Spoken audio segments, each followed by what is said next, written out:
श्री रामचंद्र गुड्डू जी, महाराष्ट्र। राधे राधे। राधे राधे महाराज जी। महाराज जी, यद्यपि मानता हूं कि भक्ति करना चाहिए, परंतु जब तक सब कुछ अनुकूल होता है तब तक मन स्थिर रहता है। कोई विपरीत परिस्थितियां आती हैं तो मन विक्षिप्त हो जाता है, दोष देखने लगता हूं और कभी कभी अनुचित तो आचरण भक्ति भी कर है बैठता हूं। कहाँ? मानता हूं परंतु भक्ति नहीं है, इसलिए ये स्थिति है। भक्ति हो तो सामर्थ्य होती है। सामर्थ्य यही भक्ति की सामर्थ्य है। शत्रु मित्र समजानि, मान मान अपमान सम, दुख सुख लाभ नहानि। यही जो कृपा है, मायाकृत द्वंद्वों में जो समान भाव पैदा कर दे, बड़ी बड़ी विपत्तियों में भी जो मुस्कुराहट न रुके, हर गम को हर परिस्थिति को आनंद पूर्वक सह जाए, ये भक्ति की सामर्थ्य होती है। ये खिलवाड़ थोड़ी होता है। भक्ति हृदय में जब आती है तो बड़ी बड़ी सामर्थ्य अंदर प्रकट हो जाती है। नाम जप करो, भगवान की आराधना करो, भगवत कथा सुनो, पवित्र आचरणों से चलो तो तुम्हें अध्यात्म बल मिले। अध्यात्म बल से ही इन विकारों को सहा जाता है। आपस में राग द्वेष, मोहल्ले में राग द्वेष, गांव में राग द्वेष, प्रदेश में राग द्वेष, हाय हाय हाय, मार काट, लड़ाई झगड़ा, भोग राग। शांति आनंद, ये तो कहाँ है शांति आनंद? सब भोगों में अपने जीवन को बर्बाद करके, नष्ट करके, और कुछ चंद रुपए, चंद भोगों की तृष्णा और परिवार, बस यही। और जहाँ शरीर छूटा तो पाप कर्म पुण्य कर्म के बंधन में बंधा हुआ जीव फिर टहलता है। इसलिए भाई, अभी भक्ति को समझा नहीं तुमने। तुम कह रहे हो कि भक्ति, परंतु प्रतिकूलता आने पर, कितनी बड़ी प्रतिकूलता, दोनों किडनी फेल हैं। एक कष्ट, अगर कष्ट गिना में तो डायरी, क्या आपको हम कष्ट में दिखाई दे रहे हैं? आप विचार करो। ऐसे हैं, भगवान की शरण में है, भगवान का नाम जप करते हैं तो इतना बल दिए हैं कि ऐसी परिस्थिति में भी आपके सामने बैठे हैं, हंसते हैं, बात करते हैं, नॉर्मल जीवन व्यतीत करते हैं। हाँ, तो क्यों? हम कोई ऐसी औषधि होती है क्या? नहीं, नाम जप, भगवान के सहारे। राधा नाम की। हाँ, भगवान के सहारे। ये हम खुलकर आप लोगों से बात करते हैं कि हम भगवान के सहारे हैं, उनका नाम जप करते हैं। नाम जप जो बनता है नहीं, हम उनके सहारे हैं। हमारे भगवान के सिवा कोई नहीं, इसीलिए हमें आनंद प्राप्त होता है। तो इसी का तो नाम भक्ति है कि हम भगवान के सहारे रहें, भगवान का नाम जप करें, गंदे आचरण न करें, पवित्र जीवन, पवित्र भोजन, तो अभी आपको आत्मबल मिल जाएगा। जब हृदय शीतल होता है और एक आनंद ऐसे जैसे दूध को बटलोई में चढ़ा दो ना तो उफान आता है ना, ऐसे भगवदानंद की उफान आती, रोने का मन करता है। कष्ट में नहीं, सुख में रोने का मन करता है। इतना आनंद एकदम सहन नहीं होता। वो आनंद जब आता है, कोई गाली दे रहे, कोई मार भी रहा है, अपना आनंद हृदय में है ना, तो बाहर की चोटें काम नहीं करती। अब हृदय आनंद में नहीं, बाहर सब सुविधा है, तो सोच में हम निगेटिव सोच में परेशान हो जाते हैं। निगेटिव नकारात्मक सोच मात्र हमें परेशान कर देती है। जब हमें भगवान का भरोसा नहीं होता तो सब सुविधा है, सब अनुकूलता है, लेकिन निगेटिव सोच से हम परेशान हो। पता नहीं कहीं ऐसा ना हो जाए, निगेटिव सोच हमें परेशान कर देती है। और जब भगवान की कृपा होती है, हम भक्ति में होते हैं, तो हर नकारात्मक परिस्थिति में पॉजिटिव सोच हमें आनंद प्रदान करती है। ये खास बात भक्ति की है कि पॉजिटिव सोच नहीं। अब मतलब हम कैसे बताएं, कितना कष्ट दिया जा रहा है महापुरुषों को। देखो, जो वाहेगुरु के शरणागत जन हैं, कि कितना, और कह रहे तेरा किया मीठा लगे। अब आप सोचो जरा, पॉजिटिव सोच कितनी बड़ी है।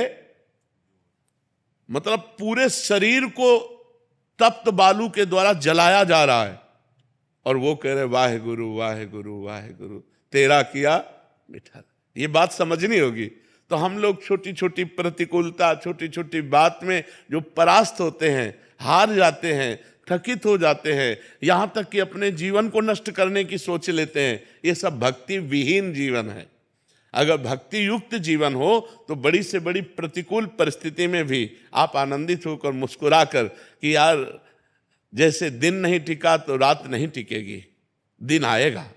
ऐसे ही सुख नहीं टिका, तो दुख भी नहीं टिकेगा, सुख आएगा।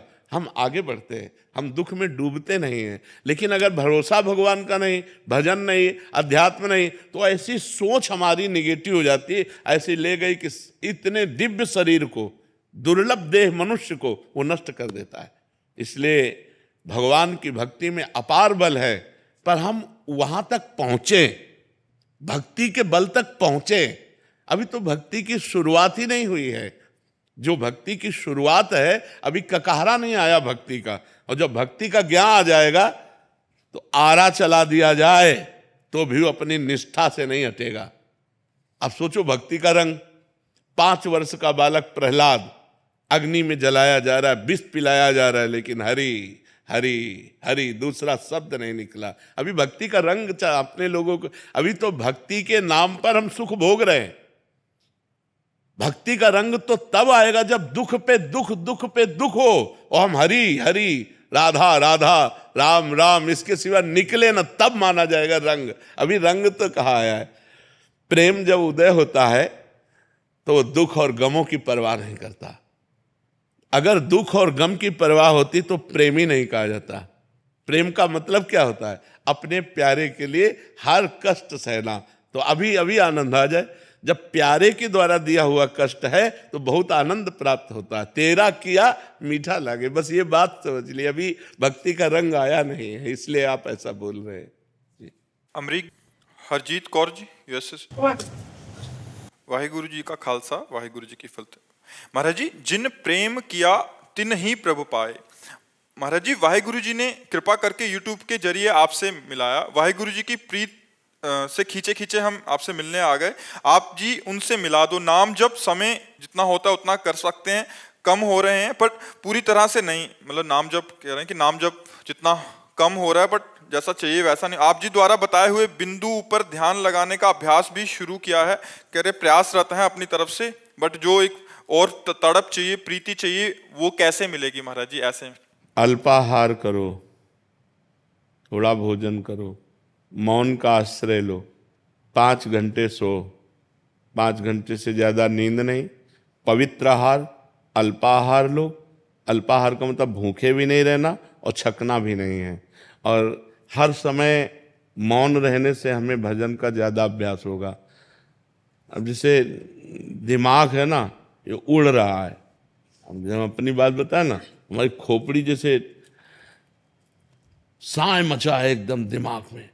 और जैसे बचपन से इस मार्ग में रहे तो हमें साए जैसे मतलब बस चुप होने की जरूरत है, बस चल रहा है। अब जैसे बात कर रहे हैं तो हमारे दिमाग में छाया हुआ है, क्योंकि अब जैसे यहाँ घंटे 2 घंटे हमारे व्यतीत हुए, इसके बाद बंद, ना किसी से मिलना, ना नीचे उतरना, ना बाहर। अगर हम किसी चीज का अपने में बसाना चाहते हैं तो उसके लिए हमको समय देना। एक वैज्ञानिक जब किसी बात की शोध करता है तो बहुत एकाग्र, एकांत, शांत, उसी में लगन लगाएगा। हम तो परमात्मा की शोध कर रहे हैं, हम तो वाहिगुरु की शोध कर रहे हैं, उनको प्राप्त करना चाहते हैं। तो हमारी लगन ना हमारे देह में लग पावे, ना देह संबंधियों में लग पावे, ना भोगों में लग पावे, केवल वाहिगुरु में लगे तो अभी तन्मयता हो जाए। तन्मया स्थिति जब तक नहीं आएगी तब तक बात नहीं बनती। तो हमें हर समय अपने गुरुदेव में, अपने इष्ट में लगे रहना है और जबान चलाते रहना है। जैसे अब हम उपांशु जप कर रहे हैं, मानसिक नहीं, हमारी जबान चल रही और हम मंत्र जप रहे हैं। अब हम मानसिक जप रहे हैं, चल रहा है। आप भी जप के देखो तो कोई आश्चर्य की बात थोड़ी। 2-4 बार तो आप भी मानसिक जप सकते हो, फिर मन भाग जाएगा। देखो चल रहा है। मानसिक में कोई हरकत नहीं होती, चल रहा। उपांश में हरकत होती जबान में, ऐसा लगेगा कुछ बुदबुदा रहे हैं।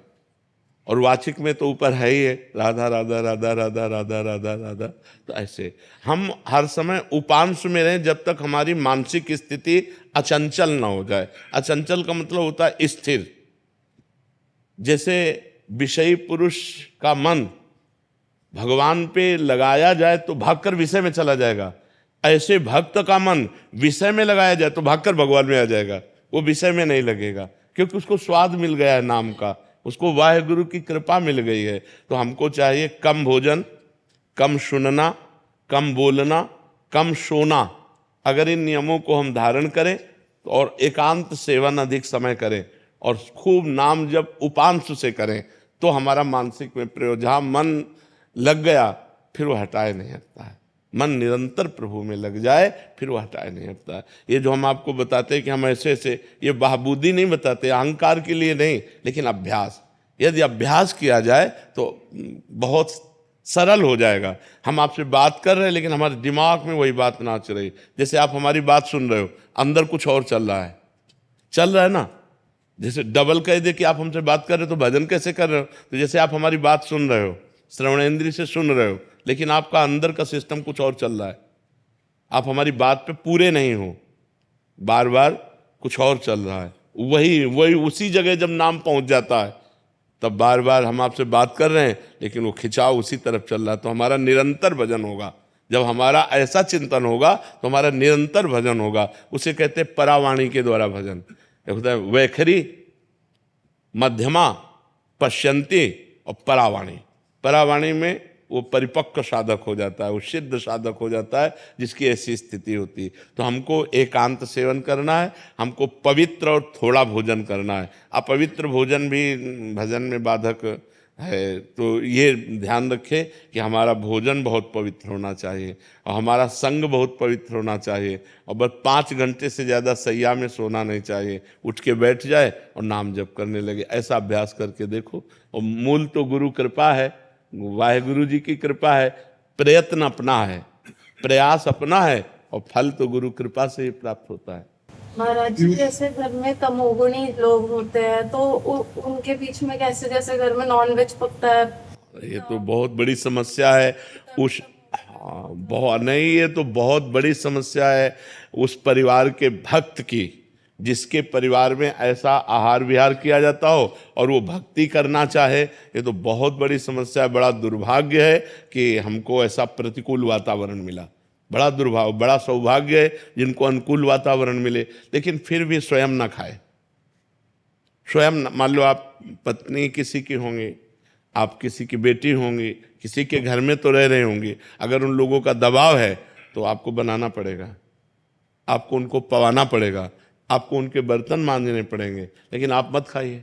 तो भगवान ये बात तो जान रहे हैं ना कि आप किस समस्या में हो, लेकिन आपका मन भगवान की तरफ है। इसी बात से भगवान रिझ जाएंगे। आप स्वयं पवित्र रहिए, स्वयं मत खाइए। लेकिन अगर ऐसा दबाव है कि आपको बना के देना पड़ेगा, तो आप मान लो किसी की पत्नी हो तो आपको बना के देना पड़ेगा, बर्तन मांजने पड़ेंगे, लेकिन आप मत खाइए। आप भगवान से प्रार्थना कीजिए कि मेरा दुर्भाग्य कि मुझे ऐसा वातावरण मिला है, पर नाथ मैं आपका इस जीवन में भजन किए बिना व्यर्थ नहीं जाने देना चाहती जीवन, इसलिए आपको प्राप्त करना चाहती हो। अंदर ही अंदर प्रार्थना कीजिए, आप मत खाइए।